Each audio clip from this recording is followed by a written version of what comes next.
bienvenue à l'atelier numéro 2 autour du guide de l'engagement bénévole qui est sorti par la FEP en septembre dernier. Donc aujourd'hui, c'est vraiment le thème autour de accueillir les bénévoles et accompagner l'engagement. Le premier webinaire était autour de mobiliser les bénévoles. Donc en termes d'introduction, pour ceux qui étaient là au premier atelier, hein, c'est la même introduction parce que l'idée c'est d'introduire très largement l'engagement bénévole.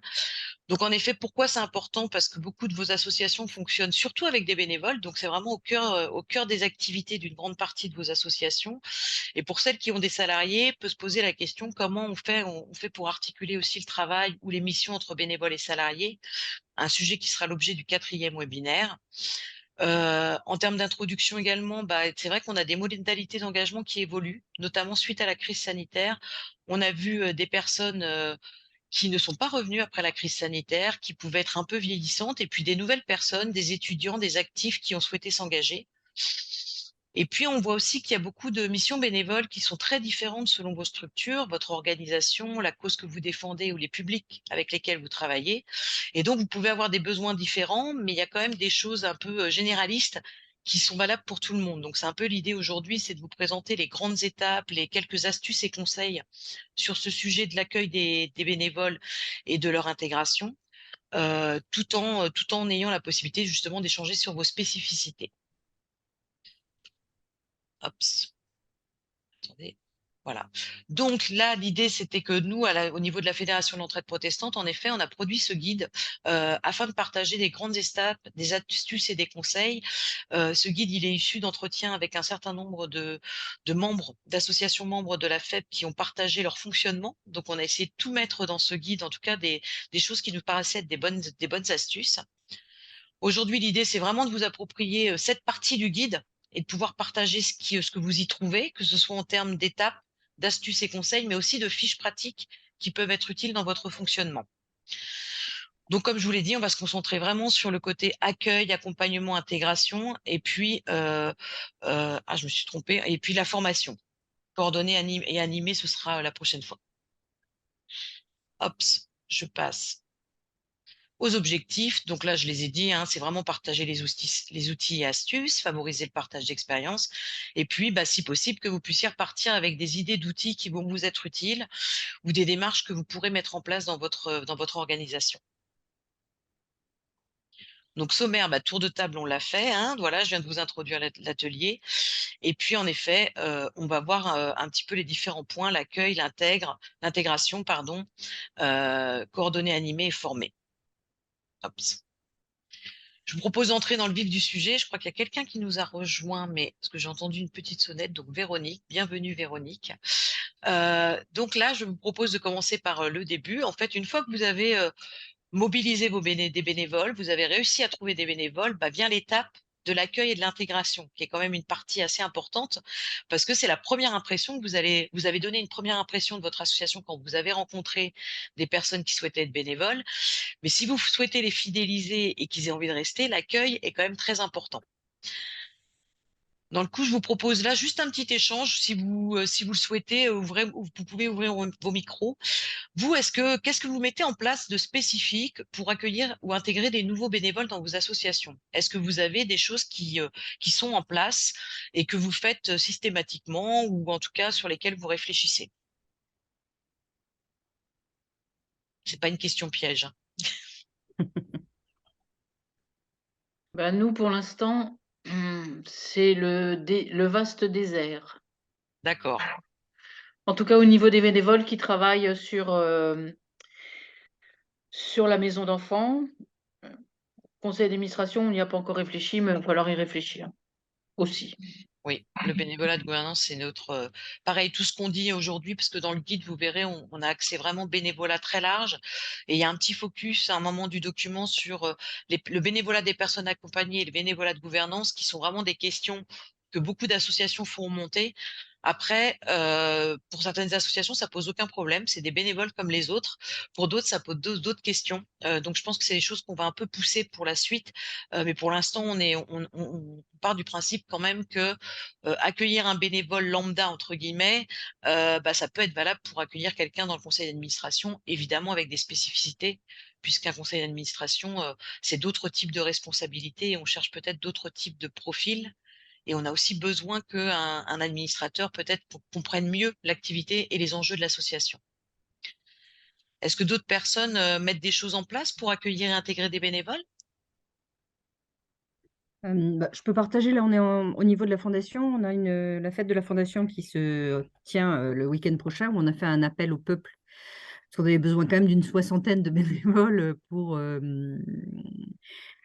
accompagner, les repas, lors du week-end. Et c'est vrai qu'il y a eu dans un premier temps un appel, via notre site internet, et tous ceux qui sont, présentés, proposés, on les a rappelés individuellement tout de suite pour les remercier. Et c'est vrai que ça a pris un tout petit peu de temps, mais il y avait vraiment un écho hyper positif sur le fait de sortir d'un pool bénévole et d'être identifié en tant que personne avec des besoins, des spécificités. Heu, le retour, en tout cas sur ce premier temps, était tout à fait positif.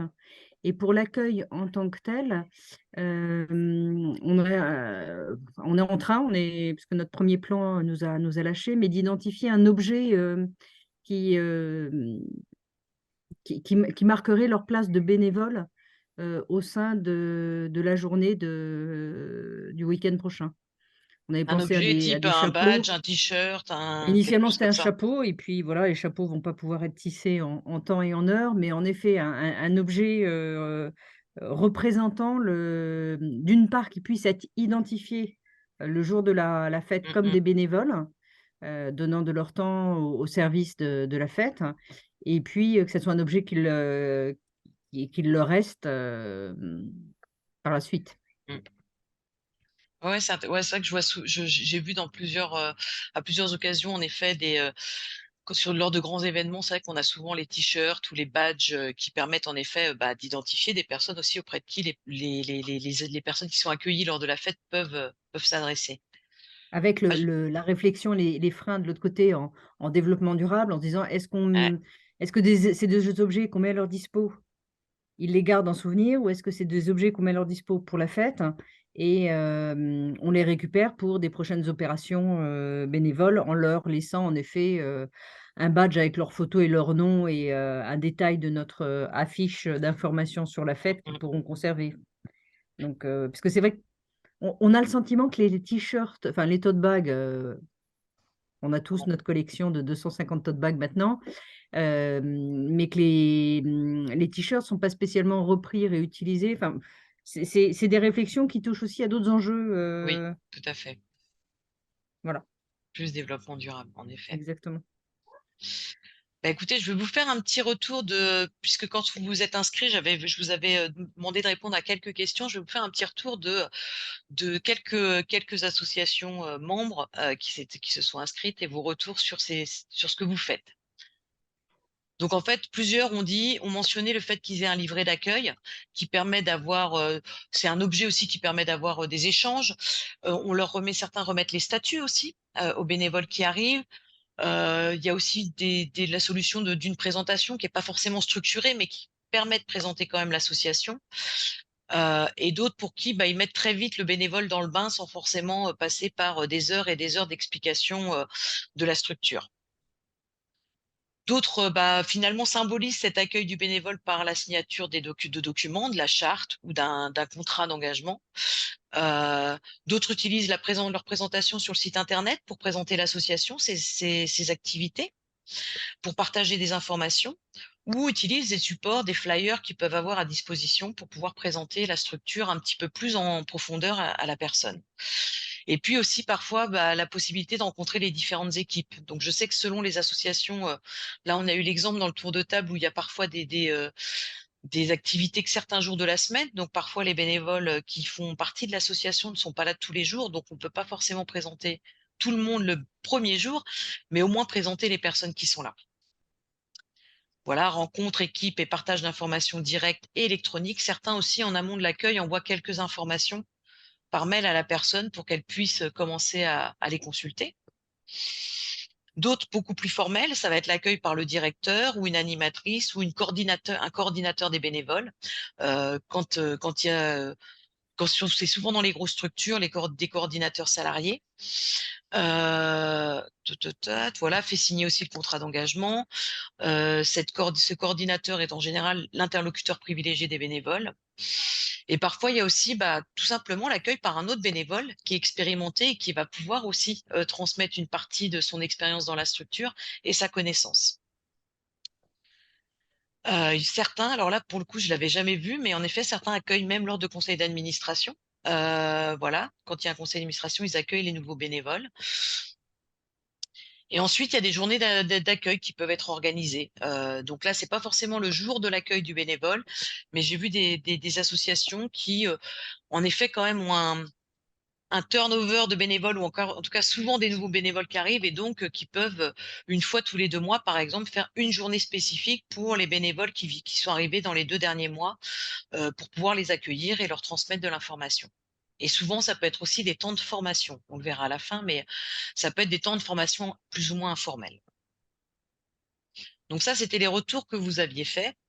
Donc dans le guide, vous allez voir en fait dans accueillir, accompagner et intégrer, on a mis 2 parties. On a mis un petit peu le préalable. C'est bien de pouvoir penser et préparer l'accueil du bénévole avant, parce que parfois on est tellement dans l'activité qu'on on s'en rend compte un quart d'heure avant l'arrivée du bénévole en disant: «Ouh mince, il arrive». Donc c'est bien quand même de penser et préparer l'accueil. Et puis, pour faciliter son intégration, on peut aussi penser à un parcours d'intégration. Donc ça, c'est 2 choses sur lesquelles on a mis un petit peu des étapes. Donc sur penser et préparer l'accueil, là, c'est un petit peu revenu dans vos retours, sur le formulaire, le fait qu'il y ait des personnes qui soient responsables. Donc c'est bien au préalable de se dire: «Mais qui va être la personne qui va être responsable de l'accueil?» Ça va éviter aussi de courir partout le matin pour savoir quel collègue est disponible. Donc c'est bien d'avoir quand même quelqu'un qui est référent. Ça peut être la personne qui s'est occupée de recevoir la personne en entretien. Souvent, parfois, c'est la même personne qui va essayer de recruter des bénévoles et qui va les accueillir. Parfois, c'est pas le cas. Il y a des associations où c'est, je sais pas, ça va être le ou la présidente du conseil d'administration qui va recruter, mais ça va être des bénévoles qui sont dans l'action qui vont les accueillir. Donc ça, c'est des choses à voir en interne selon évidemment vos forces vives, parce que c'est pas toujours évident. Donc voilà, ça peut être salarié, bénévole, ça peut être aussi un binôme salarié-bénévole. Si vous êtes dans une structure avec des salariés, ça peut être intéressant d'avoir une présentation et un bienvenu de l'équipe salariée et de l'équipe bénévole. Des choses qu'on pense pas toujours à faire aussi, c'est quand quelqu'un arrive, on y pense souvent dans le monde du salariat. C'est-à-dire qu'un nouveau collègue salarié arrive, on va penser à informer les équipes. On pense pas toujours à informer les équipes de l'arrivée d'un nouveau bénévole. Je l'ai constaté dans plusieurs structures, donc c'est bien de pouvoir informer comme ça quand la personne arrive, je sais pas: «Bah, tiens, oui, tu es Martine, je suis au courant, on a été informé». C'est quand même plus agréable de se sentir, attendu et accueilli, en fait. C'est bien aussi quand vous informez l'équipe de savoir ce que va faire la personne bénévole. Quelles tâches elle va accomplir, quelles responsabilités vont lui être confiées. Prévoir un temps d'accueil convivial, ça peut sembler, basique, mais je reprends l'exemple du salariat. On nous accueille pas toujours avec un café dans le monde de l'entreprise, hein. Bon, un bénévole, ça peut être sympa de l'accueillir avec un petit thé, un petit café, des petits gâteaux, et une petite discussion informelle. Je voyais avant, dans les retours qu'on disait, «On les met vite dans le bain». Je pense qu'en effet qu'un bénévole qui arrive, à qui on n'offre pas un petit café, un petit thé avant d'aller faire les colis alimentaires, c'est peut-être un peu dur quand même. Donc voilà, prévoir aussi de faire arriver le bénévole peut-être un petit peu avant l'activité. S'il vient un jour d'activité, c'est peut-être bien de le faire venir une petite demi-heure avant pour avoir le temps, de l'accueillir et puis qu'après il puisse se mettre dans le bain. Ce qui peut être bien aussi en préalable, parce que pareil, ça s'anticipe, c'est de repérer un peu les temps sur lesquels vous pourrez convier le bénévole pour qu'il comprenne mieux votre association. Ça peut être votre assemblée générale, se dire, bah voilà, certains le font, hein, d'inviter systématiquement les bénévoles, d'autres pas, mais d'anticiper les temps sur lesquels vous allez pouvoir associer le bénévole pour qu'il se sente partie de l'association. Il y a peut-être des actions collectives, peut-être pas, peut-être, je sais pas, vous faites peut-être des repas solidaires, par exemple, des fêtes des bénévoles ou, vous faites, je sais pas, j'ai vu des associations, par exemple, tous les mercredis à midi, tous les bénévoles déjeunent ensemble, donc c'est bien d'anticiper, de pouvoir inviter le nouveau bénévole sur ces temps-là. Donc voilà sur penser et préparer l'accueil. Il n'y a pas beaucoup de points, hein, sur ce sujet, mais c'est vraiment, là l'idée c'est vraiment de se dire, bah, un accueil ça se prépare à l'avance en fait. On est tous dans le jus, mais c'est vrai que si on peut penser juste à savoir qui l'accueille, comment il l'accueille et comment on va pouvoir faire en sorte que la personne se sente bien et attendue, c'est quand même important. Après on peut voir sur un parcours d'intégration, c'est-à-dire qu'une fois le premier jour passé, bah, comment on va aussi continuer d'intégrer la personne dans l'association. Donc évidemment, accueillir et informer le bénévole. Donc là, je vous ai mis des fiches, on va les regarder juste après, hein. Ça fait partie des fiches, je les passerai en revue à la fin de cette partie. Donc accueillir et informer le bénévole. Donc la fiche 8, c'est un pense-bête en fait des informations à transmettre. Et la fiche 9, non, la fiche 8, c'est un modèle de charte du bénévolat parce que vous avez peut-être évoqué la chose pendant l'entretien ou votre rencontre avec le bénévole, mais peut-être pas. Donc, c'est bien de pouvoir l'informer aussi sur ce qui est attendu du bénévole et ce qu'il peut attendre de l'association. Et puis, la fiche pratique sur le pense-bête des informations à transmettre, je vous la montrerai tout à l'heure, mais des fois, il y a parfois des informations qu'on oublie de transmettre, du type, bah, comment ça se passe pour le déjeuner? Est-ce que s'il appelle bénévole est là toute la journée, est-ce qu'il doit apporter son déjeuner? Est-ce qu'il y a un déjeuner partagé? Est-ce que c'est pris en charge par l'association? Voilà, ça peut parfois mettre un peu mal à l'aise quand on ne sait pas trop comment ça se déroule. Donc voilà, documents utiles, fonctionnement de la structure, revenir un petit peu sur la mission qu'il va remplir, avec qui il va être. Organiser la visite des locaux, si vous ne l'avez pas fait au préalable. Parfois, certains le font le jour de la rencontre, mais c'est bien de remontrer les locaux. Certaines associations ont ce qu'ils appellent des tisaneries, c'est-à-dire un petit coin café ou un petit coin pour les bénévoles. Donc, c'est bien de leur montrer bah, où ils peuvent mettre leurs affaires et puis qu'ils puissent rencontrer les équipes, voir les partenaires. Ça, c'est dans le parcours d'intégration, mais vous travaillez peut-être avec beaucoup de partenaires et peut-être qu'il y a des réunions où il serait intéressant d'inviter le bénévole pour qu'il les rencontre. Je pense aux bénévoles qui parfois font de l'accompagnement social et travaillent avec les assistantes sociales de secteur, avec d'autres associations sur le territoire. C'est bien de pouvoir les présenter en direct. Voilà, donc là j'avais mis aussi, bah, évidemment, rencontre avec les équipes, elle peut se faire dans le cadre d'une réunion, mais aussi plus informelle, hein, ça peut être un apéritif. Une idée aussi qui était remontée d'une association que je trouvais intéressante, c'était un petit trombinoscope avec les prénoms des salariés, des bénévoles et leur rôle. Parce que, en effet, si vous arrivez dans une association avec 5 personnes, ça va. Mais je vois Anne là, à la fondation John Bush, je pense qu'il y a beaucoup de personnes. Ça peut être bien d'avoir un petit trombinoscope. Ça, on le fait aussi parfois pour les salariés. On oublie de le faire pour les bénévoles. Mais ça fait partie des petites astuces qu'on peut récupérer du monde de l'entreprise. Prévoir un temps accompagné d'observation, donc ça dépend des associations, hein, et de découverte.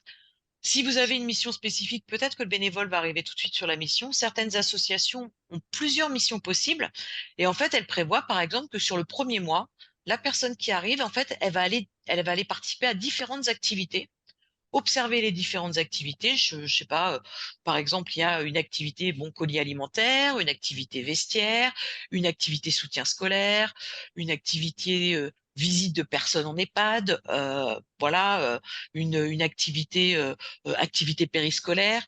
Bah, la personne, ça peut faire partie du parcours de lui faire découvrir toutes les activités et voir là où elle se sent le mieux, où elle a envie de s'investir. Donc ça, c'est bien de le prévoir aussi pour voir un petit peu comment ça s'organise. Et de pouvoir aussi, de pouvoir le faire avec avec un binôme, un autre bénévole qui va être expérimenté ou un salarié, pareil, qui va lui expliquer un petit peu comment les choses se déroulent, un peu les règles de fonctionnement. Organiser des temps réguliers de bilan, c'est important surtout quand le bénévole vient d'arriver, de s'assurer que comment ça se passe, de voir un petit peu si la personne a des questions, si elle est étonnée par des choses. Donc là, je l'ai pas mis, hein, ce serait peut-être à mettre dans le parcours d'intégration. Pareil, dans le monde de l'entreprise, de plus en plus fréquemment, on demande des rapports d'étonnement aux personnes qui viennent d'arriver au bout d'un mois ou 2 mois.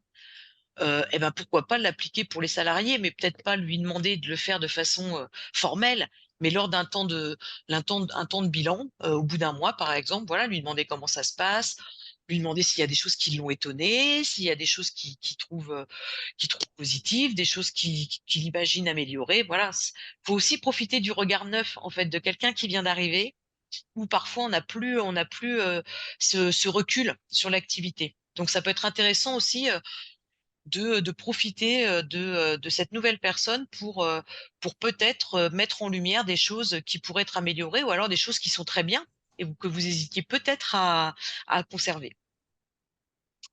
Et puis en effet, bah, au cours du parcours, donc là, ça dépend aussi, hein, à vous de voir à quel moment, si c'est au début ou après un mois, formaliser l'engagement. Donc c'est les fiches justement, modèle de charte du bénévolat ou modèle de convention d'engagement pour certains. Certains aussi disent: «Bah, voilà, d'abord le premier mois, la personne est là et si elle a envie de rester, bah, là, on va formaliser l'engagement». C'est aussi offrir une certaine liberté à des personnes qui ont pas envie de se contraindre tout de suite, qui veulent savoir, dans quoi ils s'engagent avant de signer quoi que ce soit, sachant qu'on en avait parlé lors du premier webinaire, mais dans le cadre du bénévolat, il y a pas d'obligation de signer une charte ou de signer une convention. C'est un engagement moral, mais le document permet de le formaliser. Donc je vous propose d'aller justement regarder, heu, hops, les fiches. Hop, je vais vous les montrer. Donc là, je vous ai, tout le monde a bien eu le lien, parce que je vois que des nouvelles personnes sont arrivées. Bonjour Chantal, qui nous a rejoint. Alors hop, je vous remets parce que je sais pas, pour les personnes qui arrivent, je remets le lien vers le guide. Ah non, c'est pas ça. Oui, je vous prie de m'excuser tous, Je je vous vous en ai prie, rejoint tardivement, mais bonjour à tous. il y a pas de souci. Hop, contrôle C, je remets le lien vers le guide. Ah, ça marche pas. Bon, c'est pas grave, je vais vous le refaire après.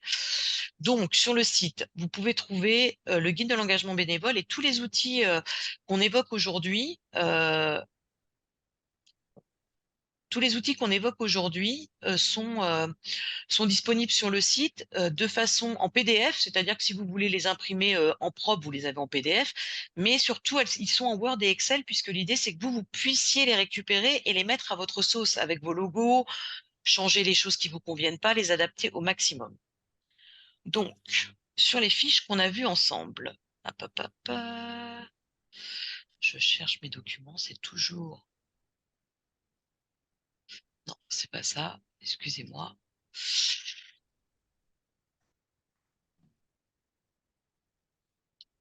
Désolée, il y a toujours le petit temps. Voilà, c'est parce qu'il faut que j'enlève des choses.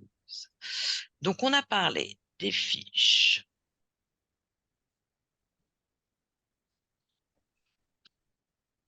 Hop, donc là, vous devez voir. La fiche pratique, vous voyez bien? Mhm. Oui. Donc la fiche pratique numéro 6, c'est un modèle de charte du bénévolat. Donc dans le cadre de mes explorations, j'avais demandé aux différentes associations que j'ai contactées si elles avaient une charte et de m'envoyer un modèle. Et à partir de ça, je suis allée chercher un peu un modèle basique en le complétant avec des bonnes idées qui étaient dans les chartes du bénévolat. Donc ça, vous en trouverez sur beaucoup de sites, hein, sur France Bénévolat, Tous Bénévoles. Mais là, l'avantage, c'est que ça vous donne une base de charte du bénévolat. Vous voyez ici, vous pouvez mettre le logo de votre structure si vous voulez le personnaliser. Là, on a mis évidemment les missions, finalités de la structure. Donc là, évidemment, à vous de personnaliser, évidemment. Pareil, sur la structure s'engage, vous pouvez enlever des choses ou rajouter des choses parce que ça, vous pouvez avoir des choses très particulières. Euh, voilà, donc ça, je vous laisserai le regarder tranquillement. Le bénévole s'engage, là pareil, hein, c'est un engagement moral. Donc voilà, en général, on lui demande de s'engager à respecter les principes du fonctionnement de la structure, les valeurs, les missions. Voilà, vous voyez ici, par exemple, accepter le principe d'une période d'observation à l'issue de laquelle un point sera fait. Peut-être que vous n'allez pas le mettre en place, donc vous allez le retirer de la charte. Voilà, vous allez vraiment le personnaliser. L'idée de la charte, c'est pas de vous engager sur des choses que vous savez que vous n'aurez pas le temps de faire. Donc c'est important de la personnaliser avec ce que vous pouvez vraiment proposer aux bénévoles. Et puis donc voilà. Et j'ai mis une petite partie facultative parce que beaucoup d'associations, par exemple, la charte du bénévolat, l'affichent dans leurs locaux. C'est un peu un document support pour un petit peu partager les valeurs. Et certains en profitent pour la faire signer. Voilà. Donc ils la font signer et ils mettent la mission pour laquelle la personne s'investit, les dates, les horaires. Et puis ça permet un petit peu d'avoir un engagement réciproque. Et certaines personnes aussi, dans certaines structures, demandent un engagement minimum. Par exemple, si on fait du soutien scolaire, ben, on va tendance à avoir demandé à la personne, évidemment, de s'engager sur l'année scolaire. Heu, Après, évidemment, ça n'empêche pas des imprévus, hein, mais ça permet que la personne réalise qu'il y a quand même une activité qui demande une présence régulière.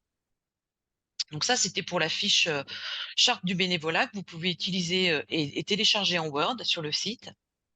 La fiche pratique 8, on en a un petit peu parlé, c'est ce que je vous disais tout à l'heure. Un petit pense-bête des informations qu'il est bon de transmettre à un bénévole qui arrive. Donc pareil, hein, je ne vais pas rentrer dans tout le détail, mais l'idée, c'est de l'informer sur la structure, hein, lui donner vos missions, est-ce qu'il y a des règles spécifiques, les publics avec qui vous travaillez, de qui sont composées les équipes. Pareil, des choses dont je me suis inspirée un peu du monde de l'entreprise, les locaux et leur usage. Voilà, il est toujours bon de rappeler qu'on ne fume pas dans les locaux, que, je sais pas, peut-être que vous avez des locaux qui ont des heures d'ouverture, certains locaux sont sécurisés, on peut pas y entrer avant 8 heures et on peut pas d'en sortir après 20 heures. Il y a peut-être des codes à connaître pour entrer. Enfin voilà, il y a quand même toutes ces choses-là qui sont importantes. Donc pareil, information sur le fonctionnement de la structure. En effet, je le disais tout à l'heure, comment ça se passe les pauses déjeuner si la personne reste toute la journée? C'est bien de lui dire, voilà, en général, chacun amène quelque chose et on partage. Ou peut-être que votre association, elle donne des tickets restaurants. Par exemple, ça arrive que certaines associations donnent des tickets restaurants à leurs bénévoles. Est-ce qu'il y a des règles en cas d'absence? Comment le bénévole va vous prévenir en cas d'absence? Est-ce qu'il y a des règles? Est-ce qu'ils peuvent se faire rembourser des frais de, euh, de déplacement, par exemple? Est-ce qu'il y a bien une assurance qui couvre les bénévoles? Est-ce qu'il y a un planning qu'ils doivent remplir? Voilà, toutes les choses qui sont prévues. Est-ce qu'il y a des formations?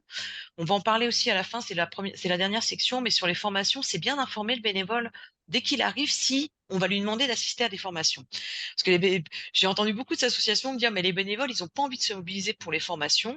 Certains en ont eu toute leur carrière professionnelle. Excusez-moi l'expression, mais ça les gonfle. Et donc, ils n'ont pas envie. Mais si vous faites, par exemple, de l'aide alimentaire, il y a des formations obligatoires sur les règles d'hygiène, par exemple. Donc, ça peut être bon d'être aux bénévoles. Voilà, nous, il y a certaines formations qui sont proposées dans l'année. Certaines sont obligatoires en lien avec votre mission. D'autres ne le sont pas, mais on vous conseille de l'être. Pareil, je suis allée dernièrement dans une entraide où il y a des écoutants. C'est des personnes qui ont fait des formations pour pouvoir avoir quand même des règles de comportement, de posture, d'écoutants. Et l'association, en effet, leur propose des formations pour devenir écoutants. Donc, c'est bien de le dire dès le début parce que parfois, des bénévoles, ils veulent s'engager, ils veulent venir pour l'activité, mais ils pensent pas qu'à un moment, peut-être que l'association va leur demander de s'engager à minima sur, je sais pas, 2 jours de formation par an. Voilà. Des personnes n'en ont pas toujours conscience. Information sur la mission du bénévole, évidemment, là, vous entrez dans le détail, hein, quelle tâche il va accomplir, comment ça s'organise, est-ce qu'il va être avec d'autres bénévoles. Il y a des choses aussi que j'ai mises ici parce que dans certains secteurs, et là je vois Edith, donc ça me fait penser à toi puisque tu es dans une MEX, la posture adoptée avec certains publics spécifiques. Voilà, dans certaines structures, il y a des personnes qui sont évidemment en très très grande difficulté. Par exemple, j'ai vu des structures qui indiquent bien à leurs bénévoles qu'ils ne doivent pas donner leur numéro de téléphone personnel. Sinon, ils risquent d'avoir des sollicitations un peu hors temps de bénévolat. Notamment, ils risquent d'avoir des sollicitations des personnes accompagnées auxquelles ils ne pourront pas répondre. Ils vont peut-être se sentir envahis ou redevables et vont se sentir obligés de répondre, mais peut-être pas comme il faudrait. Et en plus, en général, il y a les équipes, soit c'est sur le temps d'activité, soit s'il y a des équipes salariées, c'est aux équipes salariées de gérer ces demandes. Donc voilà, parfois il y a des règles qui sont un peu spécifiques aussi au public avec lesquels vous travaillez, des règles de sécurité parfois, hein. Voilà, là je pense à Anne, à la fondation John Bosch. J'imagine bien que selon les handicaps, évidemment qu'il y a des précautions à prendre pour travailler avec certains publics. Donc c'est Mais bien aussi. ce qui est, enfin, on abordera peut-être le point après, mais c'est clair que là, je réalise, enfin, donc on a cette journée avec beaucoup de bénévoles dimanche, où globalement, ils vont arriver à 10 heures et à 10h05, ils seront à leur poste. Ouais. Donc, voilà, c'est peut-être un point qu'on reprendra après. Ah non, Enfin, non, mais en comment... fait, je trouve que c'est Non? tout à fait dans le thème, c'est-à-dire à un moment, est-ce que avec ces bénévoles, par exemple, vous avez imaginé de leur proposer l'avantage de la visio aujourd'hui? Peut-être un temps de visio, c'est trop court. C'est quand Enfin, c'est ce week-end? on va dire c'est trop court dans l'organisation qu'on a Ouais, mis en ouais, place. Dans ouais. l'absolu, je pense que ce serait un bon plan. Ensuite, c'est une activité bénévole, enfin, que je trouve spécifique, mais vous retrouvez peut-être les uns et les autres, mais où il y a beaucoup de personnes qui sont salariées dans la structure. qui vont être D'accord. bénévoles ce week-end pour accompagner au mieux la manifestation. Il y a des personnes qui sont anciens salariés, d'autres qui sont les enfants, les parents, les cousins de salariés. Euh, il y a comment dire, ce côté réseau qui se met en place, mais dans le temps imparti, c'est clair qu'on n'a pas imaginé, on n'a pas pensé au niveau visio, on s'est, comment dirais-je, on s'est ouais, focalisé sur le fait de les avoir chacun au téléphone pour être sûr qu'il n'y avait pas de loupé par rapport à ce qu'ils souhaitaient, enfin au-delà d'un questionnaire qu'on leur avait fait, enfin qui était en ligne, sur est-ce qu'il y a des contre-indications, quel créneau vous intéresse, puis ensuite, on leur a demandé en fonction du créneau, est-ce que vous préférez servir des repas ou Mm. accompagner des personnes? Mais en t'écoutant, je me dis, en tout début, cette histoire, en effet, un point de rassemblement bénévole où il pourrait y avoir Un café, petit brief, ce qu'on l'interlocuteur. appellerait Ouais, un ouais, petit tout à brief. fait. Tu Ouais, vois, ouais, ouais. Non, déjà, mais je trouve que c'est une j'imagine bonne que idée. j'imagine que vous avez, ou vous avez pas, je sais pas, mais au moins Vas-y, déjà vas-y. fourni toute l'information aux bénévoles sur comment va se dérouler la journée. Si c'est pas fait, ça peut être bien de leur dire comment, un petit document A4 qui dit comment va se dérouler la journée, rappelle vos missions, si vous avez des besoins, à qui vous adressez, etc. Ça peut être Ouais, bien ouais, déjà ouais, qu'ils l'aient ouais. avant, qu'ils arrivent avec ce petit document qui est, je connais le déroulé de la journée, j'ai un petit tableur peut-être qui dit qui et où Mm, et à mm, qui je mm, dois mm. m'adresser si j'ai une question. Et avec on vous propose pour ceux qui le peuvent d'arriver un quart d'heure plus tôt pour se rassembler, voir s'il y a des questions, vous installer à votre poste, etc. Tu vois, ça, c'est pas Ouais, trop ouais, tout à tard pour fait. leur Ouais, proposer un rendez-vous un mm, petit peu plus tôt. ouais, je me mets ça. Pour notre réunion de Désolée, demain c'est un peu matin plus. à 8 heures. Eh ben parfait, tu vois, ça tombe bien. Ouais, non, c'est impeccable. Donc voilà, donc là, vous voyez, elle se veut pas très longue, mais il y a aussi, j'ai mis les modalités d'évaluation de l'action parce que parfois, en effet, les bénévoles, ils font, mais ils oublient que parfois on a des financements publics et que de savoir combien de personnes, je sais pas, on est en charge de l'atelier français langues étrangères, bah, en fait, il est important peut-être de faire signer les personnes, d'avoir une liste de participants, de pouvoir faire un petit bilan sur comment ça s'est passé, ce qui a été fait. Ça aussi, c'est important de dire au bénévole, est-ce qu'on attend quelque chose de lui après l'activité ou après son engagement, enfin, l'action sur laquelle il va être engagé, parce que ça fait partie du bénévolat. Donc, si on lui dit, bah, il y a une réunion toutes les semaines de bilan avec l'ensemble de l'équipe, ça fait partie de son temps de bénévolat. Est-ce qu'il pourra être disponible, etc. Donc voilà, c'est bien de pas les prendre par surprise. Ça fait un mois qu'ils sont là et tout d'un coup, ils découvrent que tous les mois, il y a une réunion de bilan auquel ils sont censés participer. Voilà, ça, c'est toujours anticiper des surprises qui peuvent être des mauvaises surprises parfois. Fiche pratique 9. Alors là, je vais aller un petit peu vite parce que je vous laisserai plutôt aller la regarder. Parce qu'on n'a pas tous le temps. Franchement, moi, j'ai pas vu beaucoup d'associations qui ont un livret d'accueil, hein, parce que c'est assez contraignant. Il faut quand même passer du temps. Mais beaucoup, en fait, ont constitué un livret d'accueil avec ce qu'ils avaient déjà. Donc, en fait, livret d'accueil n'est pas un gros mot et n'est pas si complexe que ça si on considère qu'un livret d'accueil, ce serait un petit dossier avec les documents que vous avez déjà qui peuvent intéresser les bénévoles. Donc là, j'ai mis des exemples pour les mots si vous voulez vraiment le rédiger. Mais par exemple, dans les choses que vous pouvez mettre dans une petite pochette d'accueil, pour que ce soit plus simple, bah, vous avez peut-être un petit flyer qui rappelle l'historique de l'association, ses missions, ses objectifs. Vous avez peut-être la liste des membres du conseil d'administration, si vous semble intéressant de le communiquer aux bénévoles. Vous avez sûrement, attendez, je l'ai mis où? Vous avez sûrement, voilà, c'est ici, voilà, pour les gens pour ce qui peut être, vous avez sans doute les statuts de l'association, ça peut intéresser des bénévoles de connaître les statuts. Vous avez peut-être un règlement intérieur. Donc là, on parlait tout à l'heure des règles de fonctionnement, bah, ça peut être bien aussi de le montrer aux personnes. Vous avez peut-être un rapport d'activité et puis aussi une liste de contacts. C'est-à-dire que si vous avez un bénévole qui arrive, c'est bien de savoir, par exemple, est-ce que vous vous êtes accordé en interne, je sais pas, vous avez 10 bénévoles qui sont sur la même action. Est-ce que vous avez une liste de ces 10 bénévoles qui est partagée avec tous et donc le bénévole qui va participer à cette action a aussi les contacts des autres bénévoles s'il a besoin de les contacter. Voilà, évidemment, là, j'ai mis beaucoup de choses hein, avec présentation de l'association. Est-ce qu'il y a des considérations éthiques, notamment l'accueil inconditionnel, respect de chacun? Parce que j'entendais parfois, j'ai des associations qui me faisaient des retours sur, on accueille des gens en grande précarité et puis on a entendu des bénévoles porter des jugements sur des religions, sur le fait que quelqu'un porte un voile ou voilà. Donc à un moment, c'est bien aussi il y a il y a des valeurs, mais il y a des considérations éthiques aussi en termes de posture qui sont importantes. Là, j'en ai parlé tout à l'heure. Vous avez peut-être un organigramme, un trombinoscope, la vie pratique du bénévole. Voilà, est-ce qu'il y a une assurance, etc. Vous pouvez mettre aussi dans ce livret d'accueil, on va le voir tout à l'heure, mais peut-être que vous avez des fiches de remboursement de frais. Peut-être qu'il faut lui mettre aussi dans ce petit dossier. Donc voilà, moi je vous conseille, si vous n'en avez pas vous lancer de façon, parce que c'est quand même un gros travail, pas vous lancer dans un premier temps je veux rédiger un livret d'accueil, mais par contre je peux constituer un dossier d'accueil avec ce que j'ai déjà et je liste tout ce qui me semble intéressant pour le bénévole. Et puis on vous a mis ici en fait parce qu'on avait hésité à faire un modèle de livret d'accueil, sauf que pendant mes recherches j'ai trouvé que Mouvement associatif en Alsace a produit un livret d'accueil qui est pré-remplissable. Donc, pourquoi faire quelque chose qui a l'air bien fait ailleurs? Donc là, vous avez le lien. C'est un livret interactif d'accueil des bénévoles. Je peux vous le montrer rapidement. Ah, je ne sais pas si vous voyez ma page. Je pense pas parce que... Attendez. Ouvrir. Je vous le montrerai après. Il va s'ouvrir dans mes PDF normalement. Voilà. Est-ce que vous le voyez là, Alsace Mouvement Associatif? Voilà. Donc, pareil, hein, ah mince. Bon, il est là, c'est pas grave. Je vais réessayer. Est-ce qu'il va me l'ouvrir? Bon, pendant ce temps-là, pendant que j'essaye de l'ouvrir. Donc voilà, en tout cas, je vous invite à aller voir le lien.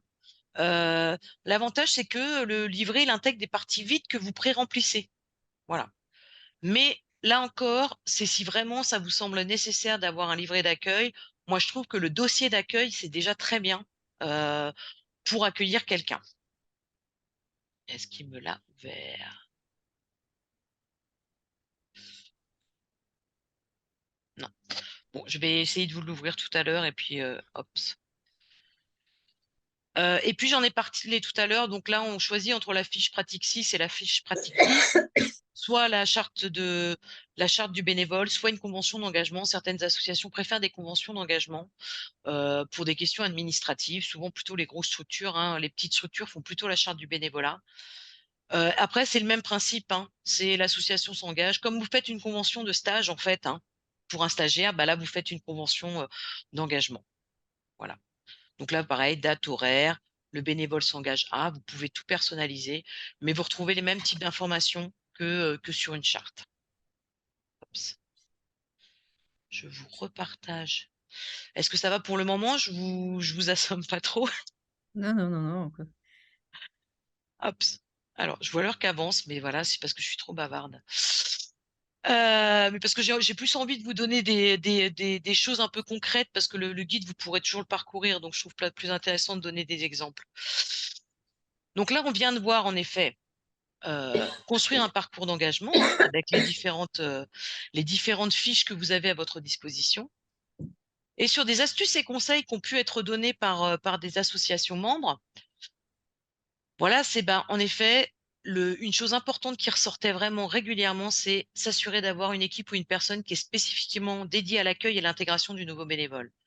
Ça peut être un bénévole expérimenté, ça peut être un salarié, ça peut être quelqu'un de la gouvernance.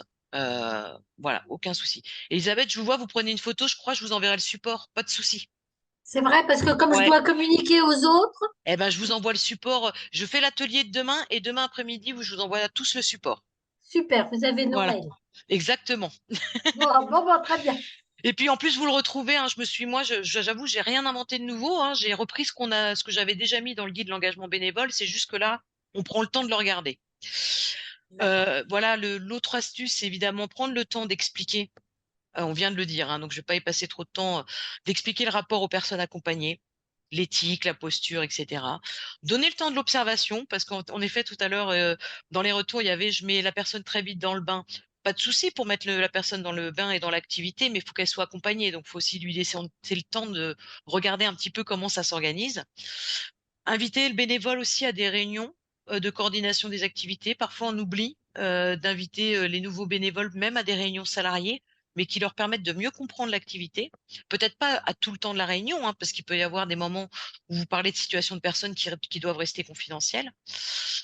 Je l'ai dit aussi, vous pouvez organiser une journée ou une demi-journée d'intégration pour les nouveaux bénévoles. Ça peut être aussi une fois l'année. Vous n'avez pas forcément des bénévoles qui arrivent tous les mois, mais une fois l'année, vous pouvez dire, bah, on va faire une journée d'intégration des bénévoles qui sont arrivés en cours d'année et qui est l'occasion pour les bénévoles de voir s'ils ont besoin de nouvelles informations, si vous souhaitez aussi un peu les former sur la posture à avoir avec les personnes accompagnées ou les former sur, je sais pas, moi, vous avez un vestiaire, bah, vous dites, tiens, on va faire une journée d'intégration vestiaire et puis on va former un petit peu sur comment ça se gère un vestiaire, etc. Voilà. Autre chose, bah, proposer la signature d'une charte, d'une convention et puis, mettre à disposition tous les documents, soit un livret d'accueil, soit une pochette d'accueil, soit encore un guide sur le site internet.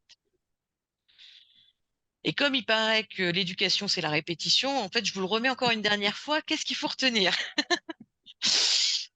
Voilà, et ça, on revient toujours au même. Identifier la personne responsable, un cadre convivial et pas oublier de transmettre les informations. Il n'y a rien de pire que d'arriver dans un endroit où on ne sait pas de quoi on parle et on nous a rien dit. Découvrir les lieux et les personnes, voilà, de pas se retrouver à croiser quelqu'un dans le couloir sans savoir qui c'est. Et puis les premiers pas en binôme, c'est quand même assez bien. Enfin, il y a beaucoup de structures qui le font. Comment en fait un bénévole qui est déjà là accompagne un bénévole qui vient d'arriver, à qui il peut poser ses questions. Hop. Maintenant, je vous propose de passer à coordonner, animer. Une fois que vous avez accueilli le bénévole, et comment vous coordonnez, vous animez votre réseau bénévole. Hop. Alors là, je vais tout de suite passer sur vos retours hein, dans les grandes lignes. Donc vos retours, qu'est-ce que vous utilisez pour coordonner, animer? Bah, beaucoup ont mentionné des réunions. Donc elles peuvent avoir différents formats selon votre association. Pour certains, c'est des réunions hebdomadaires. Parfois, il y a des réunions, par exemple, bah là, je reviens sur ce que disait Anne. Moi, j'ai vu des associations. Bah, en fait, ils ont une réunion d'un quart d'heure le matin avant de commencer l'activité. Voilà, juste pour se dire, bah, typiquement, là, je reprends un peu l'exemple des colis alimentaires parce que c'est quelque chose qui est assez fonctionnel en fait hein, comme activité. Mais à un moment, si c'est un petit quart d'heure avant de s'organiser pour trier les colis, etc., dire bah on n'a pas été livré pour les salades et aujourd'hui les colis vont être un peu moindres que d'habitude. Donc si les personnes sont étonnées, bah, informez-les on n'a pas été livré de ce qu'on devait. Enfin voilà, de pouvoir informer les gens. Heu et donc ça peut être vraiment, très très peu de temps avant l'activité ou une réunion toutes les semaines pour pouvoir avoir le temps de parler. Des réunions d'équipe aussi auxquelles je l'ai dit tout à l'heure, hein, vous associez vos bénévoles. Certains font des séminaires des bénévoles annuels. Donc c'est une façon aussi d'animer, les bénévoles. Certains vont être sur des activités différentes et pas se croiser du tout de la semaine parce qu'un bénévole vient le mardi, un autre vient le jeudi. Donc c'est bien d'avoir des temps qui réunissent les bénévoles. Donc voilà, donc là, en tout cas, vous avez mentionné beaucoup de réunions évidemment puisque, bah, c'est un petit peu le la façon de rassembler le plus de monde. Chez certains, il existe des comités de pilotage pour chaque activité ou en tout cas, des pôles d'action, et donc parfois ce sont, les personnes qui sont référentes d'activité qui animent les bénévoles. J'ai, par exemple, je prends l'exemple parce que c'est le foyer de Grenelle à Paris, qui doivent avoir une dizaine de salariés, mais plus de 100 bénévoles. Bah, en fait, eux, c'est pas les salariés qui font la coordination, l'animation des bénévoles, mais c'est 2 bénévoles qui sont référents par activité et qui ont la tâche d'organiser la coordination des bénévoles. Donc la coordination des bénévoles, elle est pas forcément par un salarié, elle peut être par un bénévole, mais qui évidemment aura du temps et certaines compétences. Voilà, donc évidemment là, vous avez parlé évidemment de personnes qui font la coordination ou de personnes référentes, heu, de pouvoir faire des temps entre les bénévoles. Là, on a parlé d'un séminaire annuel, mais ça peut être une fête du bénévole ou ça peut être une rencontre des bénévoles chaque trimestre, un repas partagé. Voilà, parce que la coordination d'activités et l'animation, c'est aussi la convivialité et c'est en connaissant les personnes qu'on arrive mieux à travailler avec elles. Et puis pour certains, en effet, ils n'ont pas forcément mis en place des choses, pas forcément de réunions, mais on n'a pas forcément, un nombre de bénévoles suffisamment important pour mettre en place ce type d'action. Donc qu'est-ce qui ressort sur, ah oui, il y avait aussi, et je l'ai entendu dans plusieurs associations, ça a l'air de bien fonctionner, un groupe WhatsApp de bénévoles. C'est-à-dire, pour des bénévoles qui vont être sur la même activité, ils ont un WhatsApp, ce qui fait que quand il y en a un qui est absent, ils se gèrent entre eux finalement et ça il y a pas besoin de forcément quelqu'un. S'il y a 4 personnes qui sont responsables du vestiaire, s'il y en a 2 d'absentes, les 2 autres, s'il y a vraiment un problème, peuvent alerter quelqu'un dans l'association que ça pourra pas par exemple, l'activité pourra pas être menée cette semaine-là, mais autrement peuvent s'arranger entre elles. Donc les groupes WhatsApp aussi, j'ai entendu pas mal de retours sur cet outil-là. formation, rencontre, micro-formation, on en parlera un petit peu plus tard, puisqu'on là, on est plutôt sur la formation. Donc, en fait, on en est toujours à la même chose, hein, que ce soit pour l'accueil ou la coordination, bah, c'est bien d'avoir quelqu'un de référent, un bénévole qui arrive et qui sait pas à qui il doit écrire, qui il doit appeler, à qui il doit poser la question. C'est compliqué. Donc là, c'est pareil, selon votre structure, ça peut être vraiment, ça peut être un bénévole, un administrateur, un salarié. Organiser et suivre l'activité, je vais vous montrer après la fiche 11. Donc là, c'est deux outils qu'on va vous proposer. Et là aussi, il y a plein d'associations, hein, qui n'ont pas des choses très formalisées parce que la structure, c'est une petite structure, donc pas besoin d'avoir des logiciels élaborés. Mais parfois, un petit dossier Word ou un petit fichier Excel peut aider quand même à collecter les informations pour être à jour. Notamment, sur organiser et suivre l'activité, ça peut être d'avoir la liste des bénévoles, leur nom, prénom, leur date d'arrivée, sur quelle activité, je vous montrerai après, sur quelle activité ils se sont positionnés, quel jour de la semaine ils sont là, leur numéro de téléphone, leur mail, et qui est à disposition dans l'association si à un moment on voit pas un bénévole, qu'on puisse s'inquiéter, savoir s'il va bien, ou si on l'a pas vu depuis un moment, pouvoir le recontacter. Voilà, de pouvoir quand même vous avoir un petit suivi de qui est là pour faire quoi. Voilà, organiser des plannings. Donc certains aussi des plannings, hein, parfois des plannings qui sont des plannings papier affichés dans l'association. Parfois passent par des plannings type Doodle, euh, des plannings en ligne. Certains ont des logiciels. Voilà, il y a tout type. Là aussi, c'est à vous de voir ce qui vous semble le plus. Parce il y a aussi des plannings où ça permet, en fait, on a le planning qui est ouvert et en fait, c'est les bénévoles qui viennent se positionner directement dessus. Donc ça, vous le trouverez, hein, dans la fiche, des exemples de planning que vous pouvez trouver en ligne. Animer et fédérer, bah voilà, c'est ça, c'est comment on fait corps en fait, hein, tous ensemble, tous les bénévoles avec les salariés. Bah oui, les rencontres régulières, formelles pour faire passer de l'information sont importantes.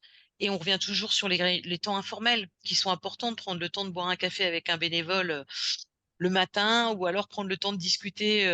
Si vous êtes dans des structures pour salariés bénévoles, bah si vous avez co-animé salarié bénévole une structure, c'est bien de prendre un petit temps pour discuter comment ça s'est passé, etc. De prendre des petits temps de bilan aussi. Communiquer, donc là pareil, je vais vous montrer juste après la fiche aussi les différentes façons de communiquer. Comment on peut clarifier un peu l'important là dans la communication, c'est de dire à un moment vous avez besoin de communiquer avec vos bénévoles, mais vous voulez communiquer quelles informations? À quelle fréquence et sous quelle forme? C'est-à-dire, est-ce que vous voulez informer vos bénévoles, je sais pas, vous vous dites, bah nous, on aimerait bien après chaque conseil d'administration, on voudrait pouvoir leur dire un petit peu ce qui s'est discuté sans entrer dans le détail. On voudrait pouvoir leur partager le calendrier des actions et animations du prochain trimestre. Voilà. Est-ce que ça va passer par une infolettre? Est-ce que ça va être un mail? Est-ce que c'est de l'affichage dans l'association? Est-ce que c'est une communication différente de celle que vous allez faire peut-être à vos partenaires, aux personnes qui sont accompagnées? Peut-être pas, hein, peut-être que vous avez un document qui reprend toutes vos activités sur le mois à venir, que vous communiquez aux personnes que vous accompagnez, et c'est les mêmes pour vos bénévoles. Donc c'est aussi essayer de rentabiliser, c'est-à-dire que vous avez peut-être des supports qui existent déjà et pas inventer. J'ai vu des associations qui ont expérimenté justement les newsletters, infolettes pour leurs bénévoles, et certains ont très vite laissé tomber parce que ça peut être vite très chronophage, et en fait ils se sont rendus compte que c'était peu lu finalement. Donc si vous avez une newsletter infolette, c'est bien si elle est adressée à plein d'autres personnes. Si elle est que pour les bénévoles, faut voir si elle est vraiment utile. Après, si c'est 3 titres avec 4 infos et un petit mail, ça va. Mais si vous avez envie de faire quelque chose d'un petit peu élaboré, bah forcément, là, faut quand même bien réfléchir à est-ce que c'est le bon support? Voilà, pour pas que que ça vous prenne trop de temps. Les astuces et conseils donnés par nos associations membres. Donc en fait, voilà, je mets en place une coordination. Ce qui peut être intéressant aussi, c'est avoir des coordinations, un mélange. J'ai vu des associations où c'est un des administrateurs, une personne du conseil d'administration qui est un peu référent bénévole et qui travaille avec le coordinateur salarié. Donc ça peut permettre, par exemple, s'il souhaite mettre en place une réunion annuelle des bénévoles, bah, en fait, l'administrateur et le salarié vont travailler ensemble à l'organiser. S'ils souhaitent mettre en place des formations, pareil, le coordinateur salarié n'est pas tout seul, ou les référents bénévoles sont pas tout seuls. Il peut y avoir des personnes du conseil d'administration aussi qui sont associées à cette dynamique. On l'a vu tout à l'heure dans vos retours, certains créent un mini comité de pilotage. J'ai vu dans des associations où il y a des comités, ce qu'ils appellent un comité de pilotage, c'est un peu le groupe référent. Il y a un salarié, un bénévole référent, et parfois il y a aussi une personne bénéficiaire. Donc en fait, ils ont des petits temps ensemble. Je reprends mon exemple des colis alimentaires où dans certaines associations, bah, il va y avoir le salarié qui est référent, une personne bénévole qui connaît bien l'association, et puis quelqu'un une ou deux personnes qui sont accompagnées par la structure. Et c'est pas forcément se voir toutes les semaines ou tous les mois, mais avoir des petits temps d'échange de temps en temps pour se dire est-ce que la distribution alimentaire elle se passe bien, est-ce qu'il y aurait des améliorations à apporter. Voilà, de prendre un petit peu de recul encore une fois, ça peut être intéressant. Hop, je cherche ma souris. Bon, bah, je suis désolée, ça fait très redondant, mais c'est ce qui est ressorti très souvent, les temps conviviaux et notamment bénévoles salariés. On a tendance parfois à penser aux bénévoles et à faire des choses pour les bénévoles, mais pas forcément bénévoles et salariés. Après, on sait que le temps des bénévoles et des salariés n'est pas le même. Quand vous faites une fête le soir, bah, en fait, les salariés, eux, ils ont fait leur journée de travail, donc ils n'ont pas forcément envie, enfin, ils ont leur vie de famille, et cetera. Donc ça peut être, faut aussi tenir compte du calendrier. C'est-à-dire qu'au lieu de faire, un apéritif le soir, peut-être que c'est un temps repas partagé le midi. D'associer le bénévole à l'activité de la structure, là, je l'ai dit aussi, hein, inviter à réunion d'équipe, à des formations communes. Et ce que j'ai peu vu et que j'ai trouvé intéressant, c'est quand même, il y a plein de structures qui n'invitent vraiment pas à l'assemblée générale parce que les bénévoles ne sont pas toujours des adhérents. Dans certaines associations, les bénévoles sont d'office des adhérents, dans d'autres, elles ne le sont pas. Et un compromis que je trouvais intéressant, c'était de pouvoir inviter, par exemple, si l'assemblée générale se déroule, je sais pas, entre 17h et 19h, bah, de pouvoir faire un apéritif où là, on invite les bénévoles et avec leur famille en plus. Ça permet aussi d'associer que les bénévoles puissent venir avec leur famille, leurs enfants, et cetera. Ça crée des temps, ça permet quand même de créer une proximité aussi avec son engagement bénévole et avec les membres de sa famille et des salariés. Je constitue un pool bénévole. Là, c'est vraiment pour éviter les absences. Moi, je trouvais que c'était vraiment intéressant. Parfois, on a tendance à se dire, bon, bah, moi, j'ai besoin que d'un bénévole sur cette activité, point. Parce que si j'en ai deux, ils vont s'ennuyer. Sauf qu'à un moment, ça vaut peut-être le coup de penser à une activité avec un binôme, au cas où un bénévole est absent, que vous puissiez faire face aux absences. Ça, c'est une solution. L'autre solution, c'est des personnes qui veulent pas s'engager dans la durée. Là, allez, je prends l'exemple des cours de FLE, français langues étrangères. Vous avez quelqu'un qui est professeur et qui dit, moi, je veux bien venir, mais moi, je suis pas disponible toutes les semaines. Bah, peut-être que vous pouvez avoir un peu votre pool bénévole d'urgence, qui est le bénévole bah voilà, les bénévoles qui vous disent, moi, je peux pas être sur une activité régulière. Par contre, si un jour il y a quelque chose de ponctuel et il y a besoin d'un coup de pouce, j'en fais partie. Donc, c'est bien d'avoir. Parfois, on a tendance à pas retenir des personnes parce qu'elles n'ont pas la disponibilité qu'on attend. Bah, c'est peut-être bien d'avoir une petite liste de bénévoles qui ne peuvent pas être là régulièrement, mais qui peuvent être là ponctuellement. Anne parlait de l'événement, la fête là, bah, peut-être que c'est ces gens-là que vous allez recontacter et qui restent dans votre liste de contacts de bénévoles. C'est pas parce qu'ils viennent 3 fois l'année qu'ils peuvent pas venir à un repas partagé, etc. Ne pas les oublier dans la vie de l'association. Mais j'avais trouvé ça intéressant.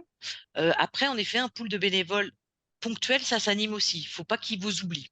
Donc, il faut vous rappeler à eux de temps en temps. Je m'assure évidemment que les informations sont partagées. On a parlé des réunions. Moi, j'ai vu aussi une pratique que j'ai trouvée intéressante, qui est un cahier de liaison.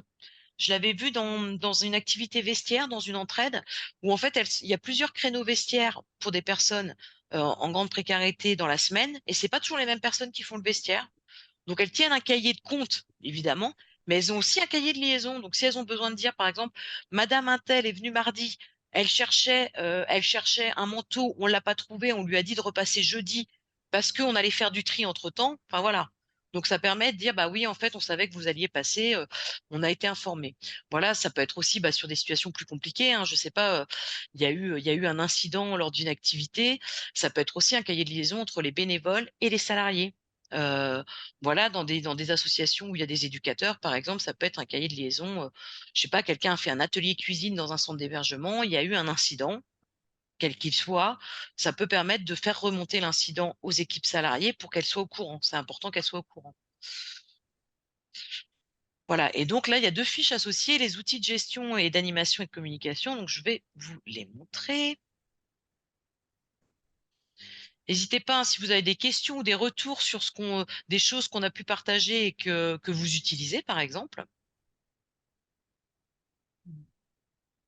Le temps que j'ai cherché ma fiche 12. En temps pour notre opération Alors, je précise que c'est pas la seule action de bénévolat, enfin, notre journée de notre week-end, mais c'est vraiment une des activités où on en sollicite beaucoup. Et ils mettent en place un temps bénévole à la fin de la journée, avec D'accord. apéro pour remerciement officiel de la part du Ouais. DG, du président du conseil d'administration, pour qu'il y ait un moment où tous les bénévoles puissent se rencontrer. Et Mmh. puis, qu'officiellement, il y a une reconnaissance de l'investissement fait. Ouais. Bah, voilà, ça, ce sera l'objet du 3e, webinaire. Mais en fait, pour ceux qui vont avoir assisté aux 4, webinaires, vous verrez, il y a quand même beaucoup de redondance parce qu'en fait, la communication, la valorisation, la convivialité, l'information, tout ça, on le retrouve dans toute la vie d'un bénévole, Mmh. avec certaines spécificités. Mais tu as raison, Anne, en effet, on parle beaucoup de convivialité, mais le temps de reconnaissance du temps donné, il est important. Les personnes, elles viennent parce qu'elles ont envie de donner leur temps. Elles apprécient d'être reconnues. Elles viennent pas chercher un salaire, mais que, en effet, ce soit marqué par un temps convivial, c'est assez important. Donc sur les outils de gestion justement, où je disais tout à l'heure, là pareil, hein, on peut avoir peur parfois en se disant: «Mais moi je veux pas entrer dans un grand logiciel et cetera». Là, on vous a donné 2 outils, qui sont aussi accessibles en Excel, hein. Donc là, je vous les montre sur le document, mais ça, vous avez le document Excel. On vous a mis un modèle de planning. Donc je vous disais, certains en effet, l'affichent dans l'association. Si vous avez des activités récurrentes, ça peut suffire. C'est-à-dire que si vous avez le lundi, distribution alimentaire, le mardi, soutien scolaire, le mercredi, permanence d'accès aux droits et le vendredi, je sais pas, cours de yoga, bah, en effet, finalement, ici, vous n'avez pas besoin de forcément plus pour organiser votre planning. Si vous avez besoin de documents plus intenses, là, voilà, on vous a mis des agendas qui existent, des agendas en ligne. Heu, Certains peuvent être gratuits pour une version réduite et puis payantes quand vous voulez quelque chose de plus élaboré. Mmh. Mais je sais que Supersas, c'est l'association La Gerbe en Île-de-France qui m'en avait parlé et eux, au début, ils l'ont utilisé, en gratuit et justement, c'est un agenda et l'avantage, c'est que c'est les bénévoles qui viennent inscrire leur nom sur l'activité. Et donc ils peuvent aussi se déplacer quand ils ont un imprévu, ils peuvent l'indiquer. Voilà et donc il y a les outils de sondage, hein, Doodle ou Framadette qui est le logiciel libre où vous pouvez faire des sondages. Ça peut vous servir aussi pour organiser un petit peu vos plannings. Et puis certains font un appel à bénévoles chaque semaine ou chaque mois parce que leurs activités varient et disent: «Bah, voilà, je l'avais vu, les foyers Mater à Lyon qui ont aussi une MEX, qui ont beaucoup de bénévoles qui viennent accompagner un jeune qui a un rendez-vous médical, 1 heure pour un soutien scolaire, pour une activité sportive et donc ça peut être variable d'une semaine à l'autre et donc chaque fin de semaine, le vendredi, il y a quelqu'un qui est coordinatrice, c'est une personne en service civique, donc c'est bien aussi de savoir, voilà. Eux, ils passent par une personne en service civique pour travailler la coordination bénévole. Bon, ça oblige que tous les 6 9 mois, ils changent de service civique, mais voilà et la personne, le vendredi, elle envoie un email à tous les bénévoles en disant: «Voilà où il nous manque des bénévoles cette semaine». Mais elle, c'est un plein temps, elle suit. Donc elle peut se permettre d'envoyer un mail et de le gérer derrière. Pour la gestion des absences, pareil, ça c'était comme on a dit, on peut avoir un planning partagé qui permet aux bénévoles de dire s'ils sont absents ou non. Le groupe WhatsApp, on en a parlé, hein, ou d'une liste de diffusion par courriel, par mail, vous avez une liste bénévole où les gens peuvent répondre. Alors c'est un petit peu, on en a tous marre un peu du répondre à tous, hein, mais si c'est pour dire qu'on est absent dans le groupe de bénévoles auquel on appartient, ça peut être bien de faire répondre à tous pour dire bah moi j'ai un imprévu, je serai absent. Voilà, l'accompagnement et le suivi des vous verrez, hein, donc là, l'accompagnement suivi des bénévoles, là, on vous a dit sur le temps de bilan, on vous a fait une petite proposition de trame d'échange avec le bénévole. Voilà, prenez vraiment le temps d'aller voir cette fiche 11 parce qu'il y a plusieurs outils et certains sont accessibles, en tableur Excel. Mais voilà, ça, c'est ce dont on parlait tout à l'heure. Quand on fait des temps de bilan avec le bénévole, bah, en fait, quelques questions un peu basiques, hein, comment ils sont dans la structure, comment se passe l'activité, est-ce que les missions lui conviennent? Est-ce qu'il a des difficultés? Est-ce qu'il a des questions, des remarques? Voilà, ça peut vous permettre, vous, un petit peu de structurer le temps d'échange avec le bénévole. Et puis, je vous le disais tout à l'heure, donc je vais pas y revenir, c'est bien d'avoir quand même un tableau de suivi des bénévoles. Si, par exemple, c'est vous qui coordonnez les bénévoles et que vous êtes en congé pendant un mois, bah, si à un moment il y a une activité où il n'y a aucun bénévole, c'est bien que vos collègues puissent savoir quel bénévole est sur quelle activité pour pouvoir le contacter, savoir s'il a eu un souci ou quel autre bénévole il peut contacter pour venir le remplacer à l'activité. Donc ça, pareil, on le fait pas toujours. Ça prend un petit peu de temps, mais ça gagne quand même beaucoup de temps. Ça, on vous l'a mis aussi en tableau Excel, surtout quand on partage avec d'autres collègues, ou d'autres bénévoles, la gestion d'une activité. Voilà, donc là, vous voyez, c'est disponible sur la FEP, hop. Et la fiche pratique 12, ici, c'est un petit peu les outils d'animation et de communication. Donc là, pareil, à un moment, on s'était dit: «Mais tiens, on va faire un flyer modèle». Puis on s'est dit: «Mais non, parce que toutes les associations, elles ont pas forcément besoin des mêmes infos, des mêmes visuels». Donc ce que j'ai fait, c'est que là, j'ai travaillé avec nos collègues de la communication à la FEP pour leur demander à un moment, bah, qu'est-ce qu'on peut donner comme bons conseils pour des outils d'animation et de communication. Donc là, il y a des retours des membres de la FEP, mais aussi des collègues de la communication. Donc là, sur les outils d'animation, vous verrez, on va revenir sur des choses qu'on a vues, instaurer des temps de réunion. Ici, un conseil, c'est de varier les formats. Voilà, comme je l'ai dit tout à l'heure, vous pouvez avoir une réunion courte de 15 minutes le matin avec les bénévoles, et puis peut-être que vous avez une réunion de 2 heures tous les trimestres parce que vous faites un gros temps de bilan où vous prenez vraiment le temps de parler des fonds du sujet. Favoriser la rencontre avec des bénévoles qui interviennent pas au même moment, organiser des repas. Donc voilà, tout ça, on l'a dit, hein. Faire participer le bénévole aux instances de réflexion. L'associer au temps de construction du projet associatif. Là, par exemple, je suis allée à Marseille la semaine dernière et il y a une association qui est en train de revoir son projet associatif. Bah, elle travaille pas qu'avec le conseil d'administration et le bureau, elle travaille avec tous les bénévoles et des partenaires et même des financeurs.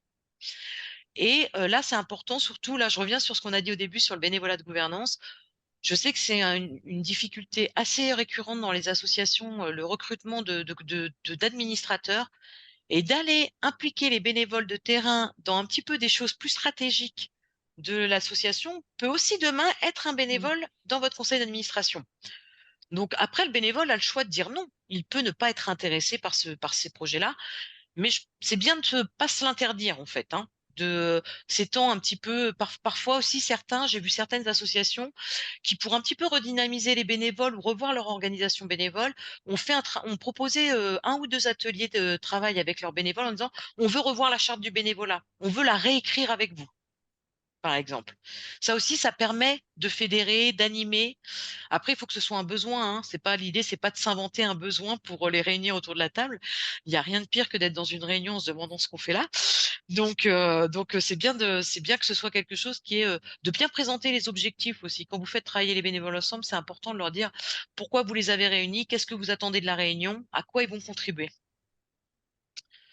Voilà, j'avais mis aussi il y a des idées aussi, hein, il y a des bénévoles qui peuvent écrire des petits articles ou des petits témoignages sur votre site internet. Voilà, il y a des petites choses aussi qui permettent à la fois d'animer, communiquer, mais de valoriser.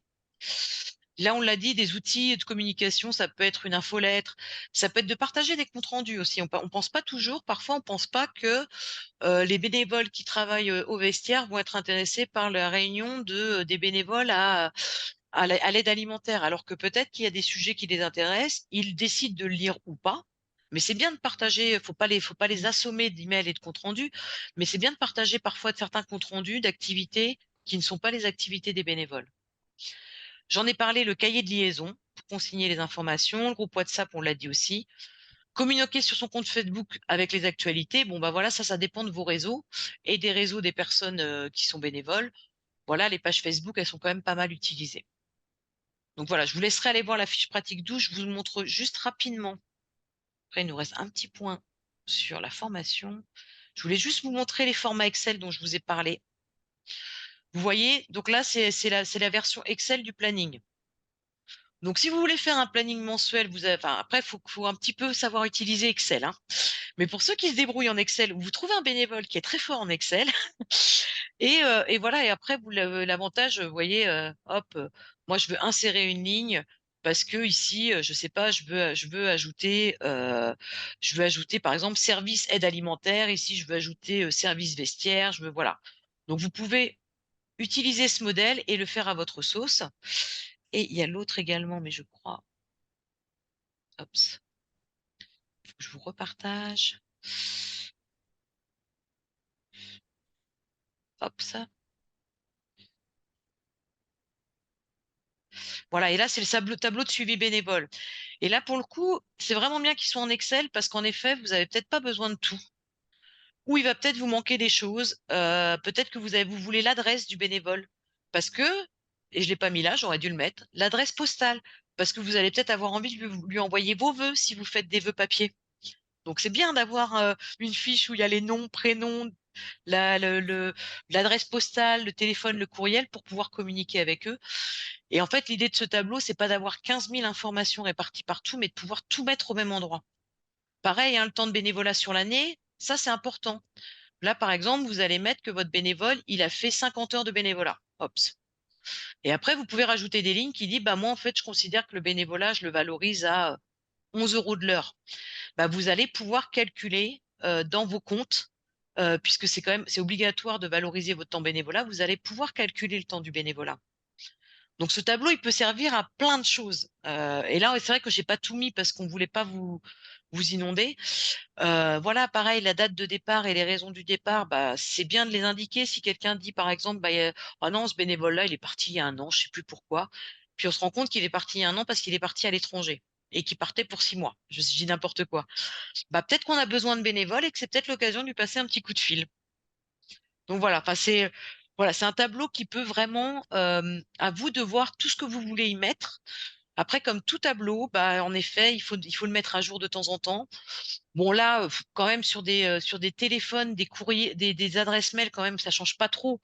Mais si vous voulez ajouter, par exemple, si la personne elle est retraitée, salariée, étudiante, vous pouvez aussi l'ajouter parce que peut-être qu'à un moment ça vous intéresse de voir, de voir que par exemple, bah, vous avez, eu 5 départs de bénévoles cette année. Bah oui, c'était des étudiants. C'est normal, c'est la fin de l'année, ils sont partis, faire autre chose.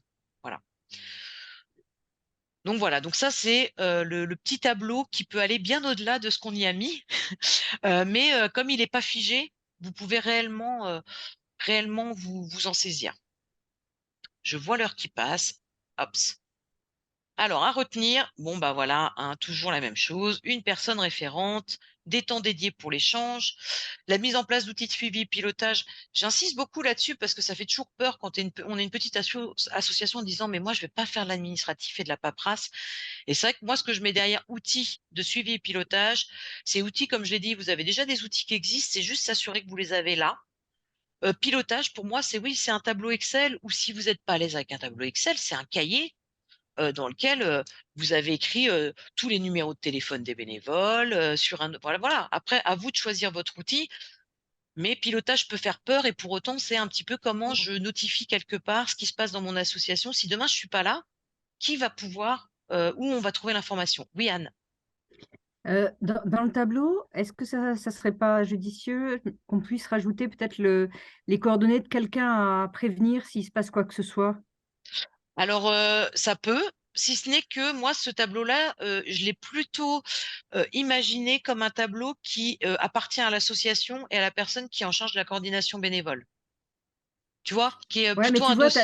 quelqu'un qui fait un malaise, qui fait un Ah malaise oui, pendant ah, une des activités. eh ben, écoute, Euh, eh ben, tu as raison, parce que pour ceux qui n'étaient pas là au premier atelier, en effet, vous trouverez dans la première partie, je vais vous donner le numéro de la fiche, euh, fiche pratique 7. C'est ce qu'on a appelé la modèle de fiche individuelle du bénévole, qui met son nom, prénom, activité, etc., parce que c'est bien aussi de le garder en tête. Et donc, ce tableau peut servir de répertorier ces informations-là partout. Et dans cette fiche, on met personne à contacter en cas d'urgence. bon, insiste pas parce que j'étais là à la première et je m'en souvenais plus. Oui, mais je sais qu'il y a des personnes qui étaient pas là, donc en fait, mais c'est bien parce que je rebondis. L'idée, c'est pas non plus de se cloisonner qu'à notre sujet du jour, parce qu'il y a beaucoup de choses qui sont liées. Donc non, merci Anne, parce que c'est une bonne idée qu'en effet, vous puissiez ajouter dans ce tableau quelle est la personne à contacter en cas d'urgence. Vous avez un bénévole qui s'est tordu la cheville, faut que quelqu'un vienne le chercher, vous n'êtes pas en possibilité de le Hmm. ramener chez lui, il faut bien pouvoir contacter quelqu'un. Et donc, je vous invite à aller regarder cette fiche pratique 7 qui est proposé de remplir au moment où on rencontre le bénévole. Et ça fait partie, à vous de choisir dans le tableau ce que vous mettez comme information. Après, plus vous en mettez, plus il va être gigantesque. Mais un seul tableau peut contenir déjà beaucoup d'informations utiles. Hop, je vois, mais ça va former, ça va plus vite. Former. Alors là, il y avait moins de retours parce qu'en fait, en effet, dans l'accueil, l'intégration, dans les parcours d'intégration, finalement, on forme et je pense qu'en plus, nos bénévoles, on est sur des formations souvent moins formelles. Même si on peut organiser des formations pour nos bénévoles. Moi, en tout cas, tous les retours que j'ai eus, c'est que c'est parfois dur, comme je vous le disais en introduction, de mobiliser les bénévoles sur des formations. Ils viennent pour des choses concrètes et parfois, ils n'ont pas envie de s'embêter avec des formations.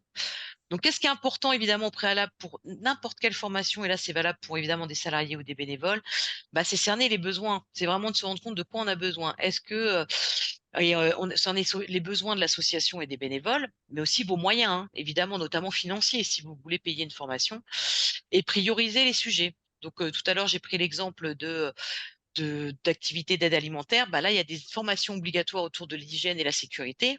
Vous pouvez pas y passer. Vous pouvez pas passer outre. C'est obligatoire. Par contre, demain, je sais pas, des bénévoles qui font de l'accompagnement de personnes en grande précarité ou sur une permanence au droit. Vous aimeriez les former sur la posture, l'écoute, etc.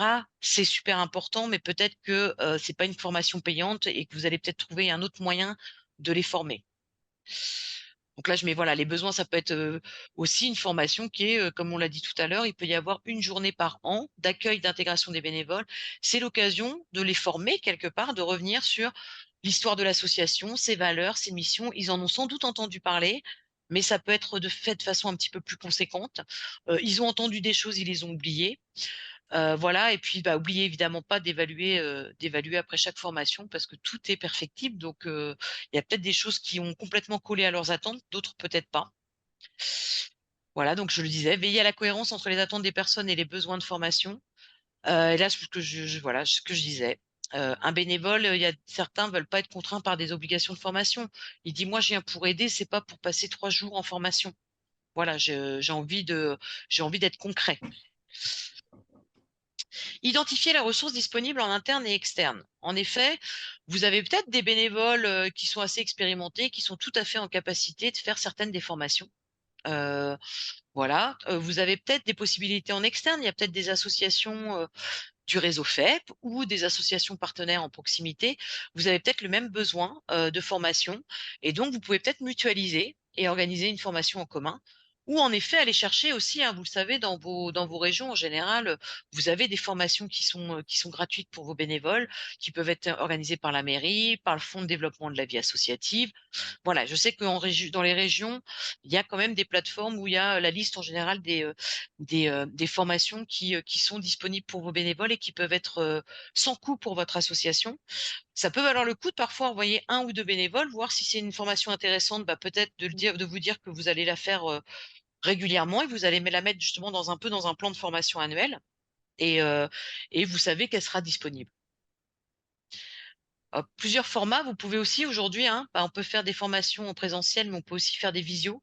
Alors ça demande une autre organisation, mais parfois ça peut être aussi une occasion pour il y a des territoires, je sais que certaines associations qui sont en milieu rural, ils ont des bénévoles qui arrivent de 20 ou 30 kilomètres, qui viennent facilement pour la journée parce qu'ils sont toute la journée dans l'association, mais qui vont peut-être pas venir pour 2 heures de formation. Donc la vision peut être quand même une bonne solution. Voilà, présentiel, distanciel. J'ai vu aussi des associations, justement, sur leur journée bénévole ou dans le cadre de leur assemblée générale, prévoir, par exemple, un petit colloque ou une petite conférence. Par exemple, je sais pas, les risques psychosociaux chez les enfants, bah, ça peut être l'occasion, une conférence où des témoignages peuvent être considérés comme de la formation auprès de vos bénévoles. Donc, faut pas s'en priver. Ensuite, astuces et conseils. Comme je l'ai dit tout à l'heure, j'informe le bénévole dès le début de son engagement. C'est important de lui dire que s'il veut faire telle activité, bah, il faudra qu'on lui demande de se former. On l'a dit, une fois par an, parce que je pense que ça, c'est à peu près faisable dans toutes les associations. Plus, ça dépend vraiment de vos forces vives en présence. Mais une fois par an, une journée avec tous les bénévoles, c'est pas, je dis une journée, ça peut être évidemment une demi-journée, hein. Ça peut être, je sais pas, voilà, 16 heures, je sais pas, tiens, on fait 16 heures, on fait le rangement de tout le vestiaire, tous les bénévoles, on se fait un petit chantier. Derrière, on se fait un petit temps d'échange et puis on finit par un apéritif. Voilà, ça n'a pas besoin d'être quelque chose de compliqué. Voilà, allier le festif et l'informatif. Associer les bénévoles au temps de formation des salariés. Les associations qui ont des salariés pensent pas toujours que certaines formations de leurs salariés, parce qu'elles pensent comme c'est des professionnels de l'éducation ou du soin, etc., peut-être que certaines formations peuvent aussi bénéficier à des bénévoles et vont être utiles pour les publics. Comme je l'ai dit, vous informez auprès des structures sur des formations qui sont ouvertes qui peuvent être ouvertes à vos bénévoles sur vos territoires. Là, je l'ai mis parce que c'est le seul moment où on vous parle de la FEP dans ce guide. Mais en effet, on a nos délégués régionaux. Vous savez on a 6 délégués en région à la FEP qui sont justement vos interlocuteurs. Donc, on a Laure Miquel pour le Grand Ouest et Nord Normandie, Manon Soubéran pour l'Île-de-France, Damaris Hégué pour le Grand Est, Suzanne Chevrel pour Rhône-Alpes, Auvergne, Rhône-Alpes. Oula, je vais y arriver. Marc-Olivier Thirion pour l'arc méditerranéen et Nina Delignerolles pour le Sud-Ouest. Normalement, vous devez vous devez avoir entendu le nom de votre votre délégué régional. Et donc nos délégués aussi, quand ils ont des demandes un peu spécifiques des membres en région, ils peuvent aussi vous proposer des formations. Je sais que la FEP a organisé plusieurs années de suite des formations autour de l'écoute justement chez les bénévoles parce que c'est un vrai sujet quand on est bénévole et qu'on est face à des personnes qui peuvent être en situation difficile. Bah, en fait, comment on écoute sans trop prendre les choses sur soi, comment on prend du recul tout en étant empathique. Enfin voilà, c'est pas des choses faciles et c'est bien de les travailler. Et puis, vous avez peut-être déjà assisté, on propose aussi des formations nationales. Donc ça c'est adressé aux bénévoles puisque c'est adressé souvent aux trésoriers d'associations qui sont des bénévoles. Et on a Hélène Beck, la trésorière de la FEP, qui propose justement une formation sur être aux manettes financières de son entraide, qu'on a fait 2 là dernièrement, qui ont beaucoup de succès, hein. Elle a une cinquantaine de personnes, je crois, à chaque fois. Donc voilà, donc oubliez pas aussi que nous, au niveau de la Fédération de l'entraide protestante, on peut être un relais. Soit à un moment, il y a le besoin rejoint plusieurs associations, donc on peut mener quelque chose localement, ou on peut organiser quelque chose national en visio, parce qu'on voit que c'est un besoin un peu qui vient de toute la France, ou on peut essayer de voir où vous orienter, tout simplement. Les délégués régionaux, en général, connaissent les structures de formation ou d'autres associations et peuvent vous dire, tiens, je connais cet asso qui fait ce type de formation, il faudrait qu'on voit avec eux s'ils peuvent l'ouvrir à 1 ou 2 bénévoles d'une autre structure. Et surtout, le point sensible souvent dans nos associations, hein, c'est le financement.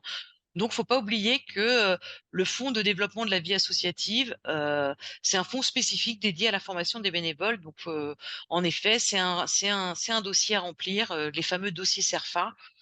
Mais ça vaut le coup. Ça vaut le coup de les remplir si vous avez vraiment des besoins de formation.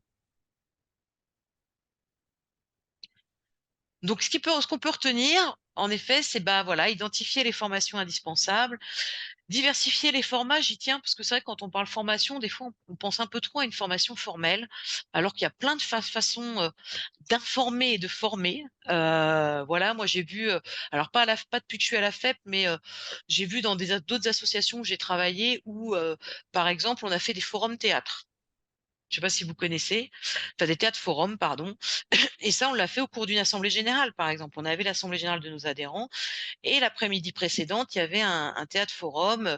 Je travaillais dans une association autour de l'éducation, donc on était sur la dynamique éducative et l'idée, c'est que c'est une pièce qui est jouée par des comédiens et en fait, les gens du public peuvent venir pour se mettre à la place du comédien et dire comment il aurait géré la gestion du conflit. Souvent, c'est comment on gère certains conflits ou certaines situations compliquées. Donc voilà, il y a des choses très ludiques qui peuvent être organisées. S'appuyer sur les compétences internes. N'oubliez pas que vos bénévoles, vos salariés, vous-même, vous avez des compétences. Entre avoir des compétences et le transformer en formation, je sais qu'il y a de la marge. Mais vous avez peut-être des gens compétents pour vous aider à le construire comme une formation. Vous avez peut-être qu'une personne a les connaissances du sujet et l'autre a peut-être des connaissances d'animation et associez-vous pour monter une formation. Et puis, bah voilà, mutualiser les formations, je l'ai déjà dit, avec d'autres associations, etc. Je suis désolée, je suis allée un petit peu vite sur cette partie-là, parce que je voyais l'heure avancer. Je voulais pas. Avant de passer, si vous avez d'autres questions, je voulais juste revenir sur vous, les documents. Vous avez indiqué utiliser. Une fois qu'on a vu tout ça, savoir est-ce que vous utilisez un petit peu ces documents. Vous, certains n'ont pas de documents, ou alors il y en a qui sont plus utilisés parce qu'ils sont caducs. Certains utilisent bien une charte d'accueil, un livret d'accueil. D'autres la parole, ça faut pas le négliger, hein. La transmission orale, elle est importante. Quand vous avez un salarié un bénévole qui est là depuis 20 ans, ce serait dommage de se priver de l'histoire de l'association. il y a quand même l'utilisation de conventions et de chartes du bénévolat, de dossiers de présentation, documents juridiques. Donc en effet, là, je vous l'ai pas montré, mais vous verrez dans d'autres fiches pratiques, les documents, j'ai parlé de la fiche de remboursement, mais il y a peut-être des documents juridiques, notamment, dans certains, pour travailler avec certains, publics, parfois il ne faut pas avoir de casier judiciaire, donc on peut être amené à vous demander des documents juridiques ou des fois une pièce d'identité. Donc voilà, ça, c'est pour ça que vous pouvez avoir des spécificités. Certains, bah, pour coordonner, animer, utilisent, bah, les mails, le Doodle, des drives partagés, on n'en a pas parlé. Tout ce qu'on appelle ces clouds, c'est-à-dire ces documents en ligne partagés qui permettent, de partager le dossier à un maximum de personnes. Donc éviter d'envoyer des mails à rallonge et dire: «J'ai mis le compte rendu de la réunion dans tel dossier». Voilà, des logiciels de suivi, des cahiers de présence aussi. Certains ont besoin à un moment de savoir quel bénévole était là quand. On n'en a pas parlé, hein, mais peut-être que pour une raison ou une autre, dans votre association, vous avez besoin, qu'à un moment, votre bénévole, bah, il signe un cahier de présence ou en tout cas qu'il indique quand est-ce qu'il est venu. Peut-être pour des histoires d'assurance, les plannings, des communications via outils en ligne, Padlet. Alors moi, j'avoue que je suis pas du tout familière. J'en ai entendu parler vaguement, mais je ferai une recherche un peu plus poussée. Voilà, donc c'est bien, ça permet aussi d'enrichir encore. Celui de la FEB, bah, c'est le guide en question, les newsletters, réunions, rencontres, flyers, compte rendu. Donc voilà un petit peu les outils en tout cas qui sont remontés, des personnes qui s'étaient inscrites. Donc vous voyez, il y a quand même beaucoup de choses qu'on a déjà évoquées qui sont utilisées. Évidemment, le format, il est adapté pour votre structure. Donc juste pour revenir dans le guide, le fiche pratique, vous voyez, vous avez toutes ces fiches, les 16 fiches. Donc n'hésitez pas à aller un petit peu les regarder. Comme je vous ai dit, il y a le modèle le premier atelier, on avait vu les fiches jusqu'à la 6. Ici, on a vu les fiches 6. On n'a pas vu la 7, on l'aurait pu la mettre, hein, mais 8, 9, 10, 11, 12. Voilà. Et la prochaine, le prochain webinaire sera sur valoriser, fidéliser les bénévoles. Donc, on sera aussi un petit peu plus sur on va quand même revenir sur des choses qu'on a dit dans le premier et deuxième atelier, mais en focalisant sur vraiment, voilà, comment on tient compte du bénévole, on le valorise, on le fidélise et on lui évite aussi l'usure parfois.